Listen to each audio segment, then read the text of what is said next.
Hi there and welcome to our GTV preview show for the Vaal Classic meeting on Thursday, the 20th of June. As always, we are recording more than 24 hours ahead of the meeting. At this stage, there are no scratchings, but keep an eye on all of your publications and get up to date with those card changes as we approach race time. When it comes to the Highveld, our racing genius is Alistair Cohen. And I say that with a bit of tongue-in-cheek because we were chatting off air and I'm saying, wow, this is some card. We're walking into the lion's den, but let's hope that Alistair can navigate his way through this card. Alistair, how are you doing? Yeah, good, thanks, Graham. All good, all well. Another day closer, another sleep closer to the Hollywoodbets Durbanville on the 6th of July. Looking forward to this weekend and looking forward to this card because I think there's a little bit of something for everyone. It might look a little bit intimidating at the start. It's not one of the half-stakes meetings that the Highveld has been rightly catering for a couple of times a month. But yeah, there's a bit of form to work with, so hopefully it works in our favour. And Alistair's bet of choice on our show today is the place accumulator, and it does, when you look at the card, it does set up as a very nice place accumulator type race meeting. But before we get to the place accumulator, which opens in race 2, the first of 8 races, a maiden plate over 1,200 metres due for 12:30. So this is the first leg of the bipot. A couple of card changes, equipment changes that is, and the betting. Number 1, Pass the Baton, will race unshod. The improving number 2, Calicar, is at 11-2. Number 6, Royal Horizon, races with a tongue tie. 7, Berries of the Straw, the blinkers go on. 8, Baby Give It Up, the blinkers go on. And the favourite is number 9, Crimson Cloud, at 15-10. The first timer, number 11, Kia Kaha, 7-2. Another first timer, number 12, She's a Bomber, also respected in the market at 15-4. And the earmuffs go on, number 12, She's a Bomber, which suggests that on debut she might be a little bit of a handful. This is the first leg of the bipot. I know it's not your chosen bet for this meeting, Alistair, but if you were to play a bipot, where would you be going? Well, Graham, I looked at this race, obviously, with the form or lack thereof on offer, and the first thing that struck me is that it won't take much for a first-timer to win. 11, Kia Kaha, and 12, She's a Bomber. I looked deep into the pedigrees. Kia Kaha's not had any siblings that have got to the racetrack. She's a second foal. The first foal hasn't run yet. And then She's a Bomber has had a few siblings get to the racetrack. I think there were about 4 or 5 before her, and the best performed was a horse that reached a high rating of 86. So there's not much there that really reveals any type of great class. I suppose maybe we've always got to give the babies the benefit of the doubt that there might be a good one to come from a mare. But certainly from the draw and certainly the fact that there's not much to write home about, or not much expectation, or no evidence rather from the family, number 11, Kia Kaha, could be the right first timer in this race. As far as the form is concerned, 9, Crimson Cloud finished in front of Calicar when they met 11 days earlier. Calicar was entitled to need the run, but what she's not got in her favour is an unkind draw over 1,200 metres at the Vaal. So I'd anticipate that for now, Crimson Cloud will have a measure. So as far as the bipot is concerned, if I were playing a bipot, and I might play a bipot, I'd go in with 9 and 11 as my numbers. Race 2 on the card is a maiden plate 1,200 metres. This is the first leg of the place accumulator. It goes off at 1 o'clock. A reminder, we're on the Vaal Classic track. Let's go through the betting firstly and then a few changes, equipment changes. Number 1, the Octagon, is at 33-10. Number 2, King of Numbers, 4-1. 3, Brechaart, is at 11-2. 11, Skittle Skies, after that promising second behind Valiva, although well beaten on debut, is at 33-10, one of the co-favourites with number 1, the Octagon. Number 5, Highveld Storm, will race with the Cornell Collar. Number 6, Silver 7, the blinkers come off. Number 7, Solamente, will race with a full set of Alamites, and the compression mask goes on. So that's the betting and the card changes that we have at this early stage for race 2. See that you've gone with numbers 1, the Octagon, and number 11, Skittle Skies, to get us through the first leg. The place accumulator does look like one of the less complicated legs of the place accumulator, if I could put it that way. 1 and 11 should get us through? I hope so, Graham. I'm uncomfortable about this race, I must confess. I want to start with number 11, Skittle Skies, from that draw. It's not going to be easy. And dare I say, it was a particularly weak debut field that she found. Valiva was all the rage. She ought to win. She had the best form, and she won by 5 1/4. So can we get overly excited about number 11, Skittle Skies, considering I'm not sure there was too much behind her, but it was still a good run. I mean, it probably sprung up on them, having started at 50 to 1 and run the race that she did. So there's every opportunity for her to kick on and maybe find an extra length or two and at least be dangerous in a race of this nature, because again, this isn't particularly strong. Number 1, the Octagon, would be my first selection here. Diego de Gafea takes a ride for Alec Laird. First run is a gelding. First run after a long layoff. And there's always been pleasing reports about the son of Ideal World, the work that he shows, the expectations. Last time was just a poor run. You can tell by the rest that there was probably something untoward that came out in the washing after that last run where he was disappointing. And you eliminate that, then I think that he's got the right type of form to win this race. So although I can't be 10 out of 10 confident about a horse coming back from 168 days off the track, that may have just been a patch disappointing throughout, not having won yet, I still think that he's probably in the right landing spot to have a good chance of getting out the maidens. Looking at the other horses that I think deserve a mention, Two King of Numbers, I know him from Cape Town. I don't know if he's the type of horse who can win over 1,200 metres. I'd like to be on his side when he steps up with a run under the belt and over a little bit further. Breckhart's had his chances. Oklahoma Twister, they're fiddling with the distance, coming back in trip. Maybe that's the right thing, although I'm not convinced. So just by process of elimination, 1-11 for me in the place accumulator. So there we have it. That's race 2, the maiden plate over 1,200 metres. The first leg of the pick 6 is a MR84 handicap over 1,200 metres, off at 13.35. Number 1, Super Awesome at 3 to 1. 2, Rainbow Reward is at 4 to 1 and races without the earmuffs. Number 5, Bob's Your Uncle, is at 7 to 1. Number 7, Felskun, better run last time, is at 6 to 1. 11, Key News, the 2-year-old son of Heavenly Blue, won on debut, steps up into handicap company. That's at 7 to 2. So there we have it. Those are the card changes and the betting as it was this morning on Wednesday morning, when we recorded ahead of this Thursday race meeting. So this is the start of the pick 6. You've gone with numbers 2, 6 and 11 in the place accumulator. Take us through the race, Alistair. My value bets in this race, Graham, that's number 6, Prophet. His rating has obviously dropped considerably from 110, which he earned as a 2-year-old, down to an 81. Remember when he started his career, Cornet Spies was actually blown away with the quality of work that he shows and the fact that he won his first 2 starts. Even Craig Zaki, I remember telling me on the golf course that Prophet doesn't give him much of a feel at work, but he clearly puts it all together on race day. He's a full brother to Monkshood as number 6, Prophet.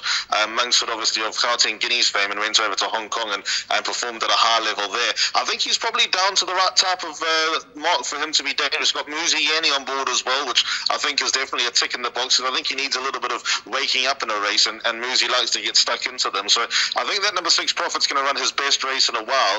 Last time he was beaten by the arguably very well handicapped Halberdier, and if you think that Halberdier is well handicapped and still a step of the handicapper like I do, then Prophet's £1 reduction might be just the fillip that he needs to get very close to getting into the number 1 box. So I think at the price, he's definitely worth an each-way play. Number 2, Rainbow Reward. Question mark against him over this distance, despite the good form that he's bringing in.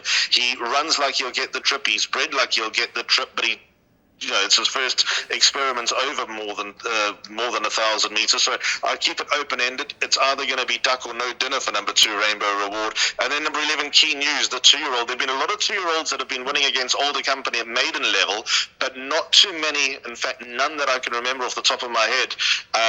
In handicap level, yes, I might be missing 1 or 2, but we were discussing it at Hollywoodbets Kenilworth, and nothing really strikes a chord. But Key News was impressive, beating an impressive horse in his own right in the form of Rondebosch, who I think needed his first run back. But Key News still sort of had him weighed and measured going through the final 200 metres from start to finish. This will arguably be harder, but there was enough to work with from number 11, Key News, first time out. We'll learn a lot more about him, so you can't leave him out because he could be anything.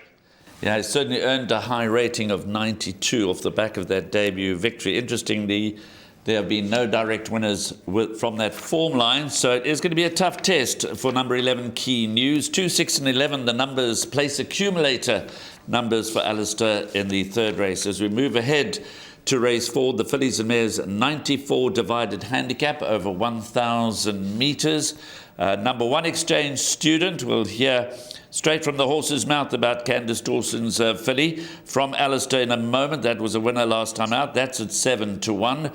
4, Virginia Beach is at 7-1. 5, Woman of Power is 8-1. 6, Law of Success at 7-1. 7, Green Flash is at 9-1. The favourite is number 10, Ride On, at 3-1, with Apprentice Nastili claiming 4.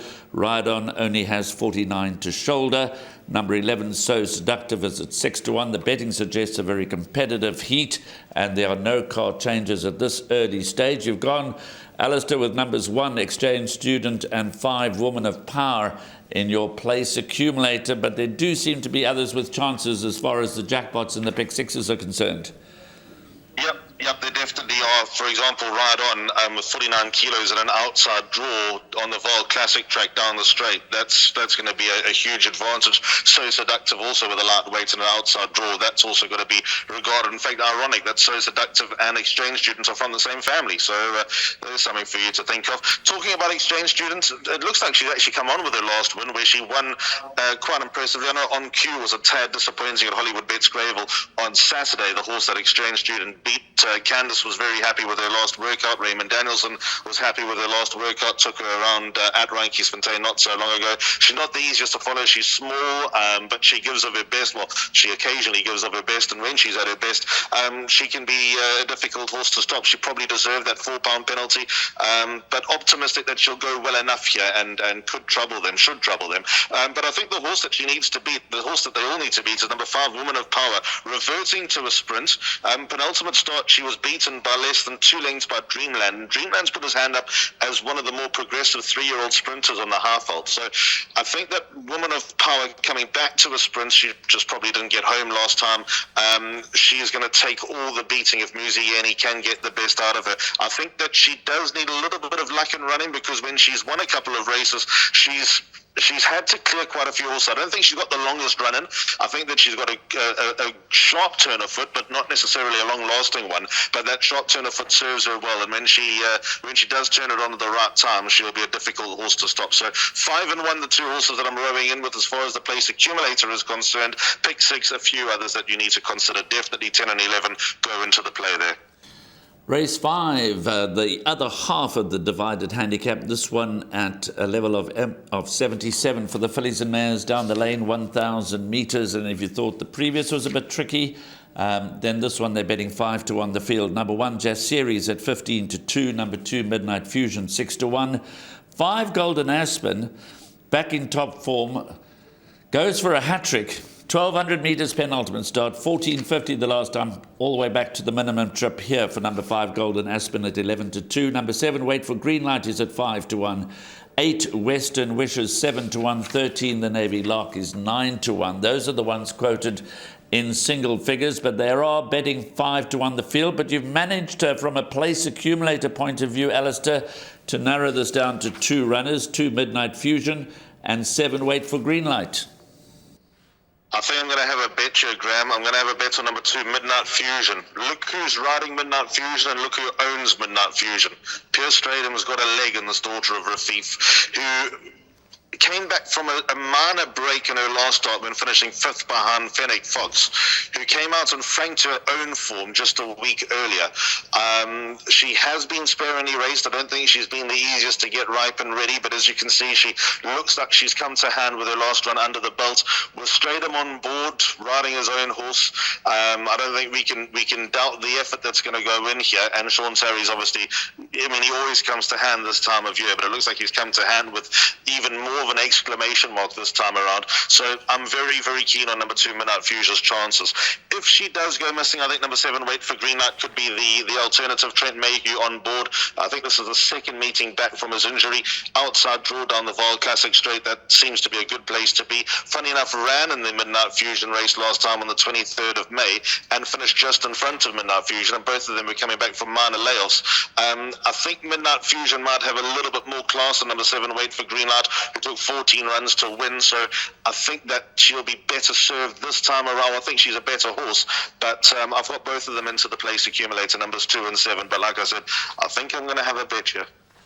So there we go. Some degree of confidence shown by Alistair Cohen in number 2, Midnight Fusion. 6-1 in the anti-post market. Race 5. Fillies and Mares handicap over 1,000 metres at the 77 level. Have a go. Midnight Fusion. Pierre Stratham riding for himself. Instructions are going to be... Not sure if the owner's going to give the trainer instructions or the trainer going to give the jockey instructions. Race 6, MR96 handicap, 1,800 metres. First leg of the final, pick 3. It goes at 15.20, and again, very competitive if the betting is anything to go by. The one I thought I fancied a little bit, number 1, Wafif, is easy to back at 7-1. 2, Medalist Tart. Moved from the Eastern Cape to the Highveld, has her first run for the Tony Peters stable. She's pretty well performed as number 2, Medalist Tart.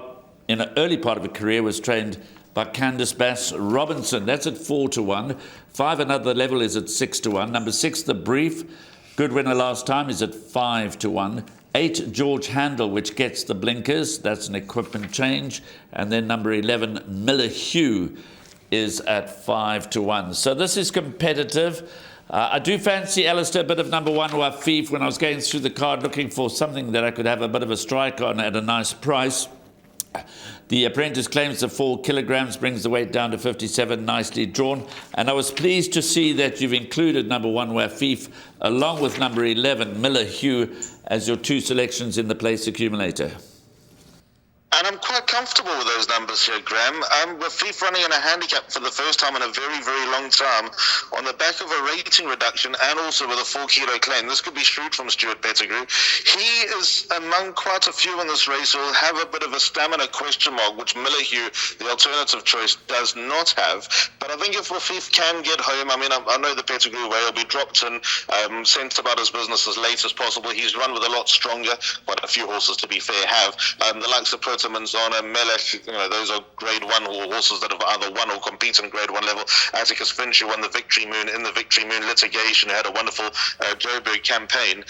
Bingwa, a 2-time winner of the Charity Mile as well. So all of that, I think, points nicely into the corner of number 1 with Thief, that this will be his best chance of winning in quite a while. But then if he does have stamina question marks, then number 11, Miller Hugh, could be the more reliable choice in this race. Johan Janssen van Vuren and Gavin Lorena team up. By the way, Gavin Lorena is doing exceptionally well in his quest to drop his weight for Barbaresco in the Hollywoodbets Durbanville. But talking about Miller Hugh, he's also got a good turn of foot. He can turn it on late. He's well proven over this distance. His last run to Sugar Blast, good run, because out of that race was Razor Hallelujah, who of course placed in the Lonsdale Stirrup Cup and came out and won at Turfentine on Sunday. So that form's all working out well, and I think Miller Hugh will be bang there. Are you surprised that Medalist Tart has been priced up favourite? First run on the Highveld since relocating from the Eastern Cape. She's a 4-time winner from 19 starts. She's pretty useful, but I would have thought with 60.5 on her back first up, bit of a tough task here. Yeah, it's not going to be easy for number 2, Medalist Tart. What Medalist Tart does have is a little bit more courage than quite a few of the others with Sharon Godson. When she went blazing off to the front under Louis and Otway in March and won a Pinnacle Stakes, beating Heathcliff, who is one of the more accomplished stayers in the Eastern Cape. She did the things that you don't see too often on the racetrack on that occasion, and then followed up with a good run in the Glen Lair behind Zatara Magic. I think this might be a little bit on the sharp side, to be fair, because it looks like she's just crying out for a bit of an extended distance. But first run for Tony Peter, and we know that he can get an extra few lengths out of them. So there we go. That's race 6, 1 and 11, the place accumulator selections for Alistair Cohen. We'll, of course, go through his perm at the end of the show. Race 7, the penultimate race on this 8-race program. Fillies and Mares 80 handicap over 1,600 metres, due off at 15.55. Number 1, LMB. Raided Hollywoodbets Scottsville last time and finished third to Pfizer. That's at 9-2. Did win her penultimate start. Once again, it's Pierre Stratham teaming up with Sean Tarry. Number 4, Regal Daughter from the Candace Dawson yard gets a tongue tie. That's at 5-1. Number 7, DeMarco's Jet, who continues to hold form well, is at 7-2. Number 8, Springer, is at 7-2. And number 9, Sneak Preview at 7-2. So once again, the betting suggests there are quite a few in with competitive chances.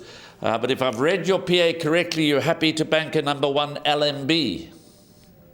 I think she'll take a power of beating her, Graham. I think Pierce Stradum is going to suit this daughter of Pomodoro. Sean Terry has mentioned in good form. I liked her last run on Hollywoodbets Scottsville Sprint Day because she looked like she was going to not feature at all until the final 200. In fact, maybe even closer to home than the final 200 meters, where suddenly she turned it on and made good late gains behind Faisal, who got first run. But the way LMB quickened gives me a little bit of belief that there's a few more wins to come. She obviously, as you mentioned, won her penultimate start over Hart Peaks. She's also a favourite this distance. She runs well on the Vaal Classic track. I think she might be a length better on the Turfentine inside track, but that's not to say her legs are tied up on the more galloping course. And I think LMB might just might be in the right place despite having a heavy weight. When you look down the page, a lot of unproven horses who might have a little bit of scope to improve, but I think they'll need to improve quite a bit to beat the more established LMB. I've got to give a comment about Candace's runner, number 4, Regal Daughter. On her last run, she's got to be respected. She's very, very difficult to gauge because her work is sometimes she doesn't work. She can be quite a headache to get onto the training tracks. But Chase Morjan gets on best with her, hence he's back on out of draw number 1. I'd like to believe that she can take home a stake check, but like I said, she's very difficult to read as number 4, Regal Daughter. And then a horse like Sneak Preview beat Tipperary at her penultimate start. Tipperary obviously went off red hot favourite on Sunday at Turfentine and ran no sort of race. So I really question the level of that form that Sneak Preview wins. She steps up at distance, so I suppose we've got to respect the chances. Springer ran to Solo Diva in a weak field last time. She's likely to be somewhere in the mix, number 8 Springer. I think DeMarco's Jet's also got some sort of place chance, but I think all these horses are pretty much coming to their level, or probably at their level, and LMB just being that little bit more established, I think has the advantage, certainly for now. Nothing wrong with the course and distance form for number 1, LMB. 2 starts for a win and a place, and Stradum and Terry team up again. 62 on her back, but she could be equal to the task. The 8th and final race goes off at 16:35. It's an MR80 handicap over 1,450 metres. Let's go through the betting. Number 1, Open Highway is at 5-1. Number 3, the Playboy Bomber, 6-1. 5 Southern Blaze, 15-2.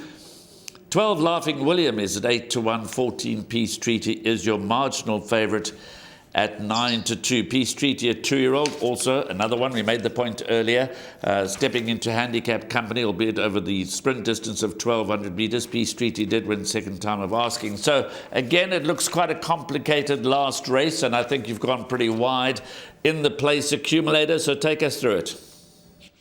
What a way to finish, Graham. This is very, very hard. I think I've landed on the each-way play here. I don't know if the value is there for a big place bet, and I don't know if I'm confident enough to take a win bet on number 5, Southern Blaze. Calvin Habib is on board for Stuart Pettigrew. Got a little bit of an awkward draw, but his running style's to drop him out. He's 2 kilos better off with Open Highway, who he meets again. I think the run that he needed to run, so I think that's probably going to set him up for this particular outing. The extra 50 metres, I think, will suit number 5, Southern Blaze, and I also think that he's best at the Vaal is number 5, Southern Blaze. So I think all that's in his favour. If you like Open Highway, then number 5, Southern Blaze, I think probably represents the horse that they all need to beat here. But there's no way that he's an absolute good thing in a race of this nature. 9 Golden Pavilion, I thought was a tad under par last time behind King's Ransom, and King's Ransom ran them off their feet. I think Golden Pavilion's a little bit better than what he's putting in. His penultimate start to Mastership was frank when Mastership won the Ugoli Mile just under 2 weeks earlier. So I think that I'm going to give him the benefit of the doubt and expect a nice run from him. 12 Laughing William, Gavin Larena takes her out for Candace. Last run to Whirly been frank with Whirly winning again. He was scratched the other day, was Laughing William, but he's in good spirits going into this race. He'll run nicely. I think that his way is probably getting close. Hopefully, with a little bit of luck, Gavin Larena can get the most out of him. And then the most interesting horse in the race is number 14, Peace Treaty. Craig Zaki's had a lovely week. He's running this for Sean Terry. Good win over Shinto Shrine 2 weeks earlier. Shinto Shrine is running on Saturday at Turpentine, and I reckon he'll start deep into the red. I think that he'll win Shinto Shrine on Saturday, and using that as a little bit of a gauge, if Shinto Shrine was running on Thursday and Peace Treaty was running on Saturday, I think probably a lot of people would jump up and down about the fact that that form was so well franked, because I expect it to be well franked on Saturday. So they're probably doing things in reverse with number 14, Peace Treaty. I'm going to put him in as well, but there are lots of chances. I think if you threw any name at me on the back of this discussion, there's no way I could rule it out. If you can afford in the pick six to go field, because that's the only way you'll feel safe going into the finale. Well, certainly one big factor in favour of number 5, Southern Blaze, the first mentioned by Alistair Cohen, is that its only start over track and trip produced a win, and Southern Blaze has run against some of the best of them. I think I made a slip of the tongue earlier when I referred to the distance of this race perhaps being 1,200 metres. It is, of course, 1,450 metres, and for Peace Treaty, at least he's got a nice draw. So that's the 8 races. Now we're going to focus in again on Alistair's chosen bet for this meeting, which is the place accumulator. Starts with race 2 at 1,300 hours. The first race is the first leg of the bipod. That's off at 12:30. 8-race program, Vaal Classic Track, Thursday the 20th of June. Take us through your place accumulator again, Alistair. I think when it comes to these exotics, whatever your bet of players, don't change your line of thinking. Trust what works for you, because if you put all your attention into a place accumulator generally, or a jackpot, or a bipod, or a pick six, and that's your tried and tested method, as you said at the top of the show, probably sets up for a place accumulator card. But sort of trust what you see, because if it does click for you, you are going to go in with a bulging wallet going into the Hollywoodbets Durbanville. So 1 and 11 for me in the first leg, the Octagon and Skittles Skies. Second leg, 2 Rainbow Rewards, 6 Profit, one of my value bets on the play, number 11 Key News. By 1 and 5, Exchange Students and Women of Power. By 2 and 7, Midnight Fusion and Wait for Greenlight. Midnight Fusion being another value play on the card. By 1 and 11, Wafif and Millahue. Then I've got banker number 1, LMB. I think she's the most trustworthy play in the place accumulator. And then the final leg, Gone In with Horses, because you have to. 5 Southern Blaze, 9 Golden Pavilion, 12 Laughing William, and 14 Peace Treaty.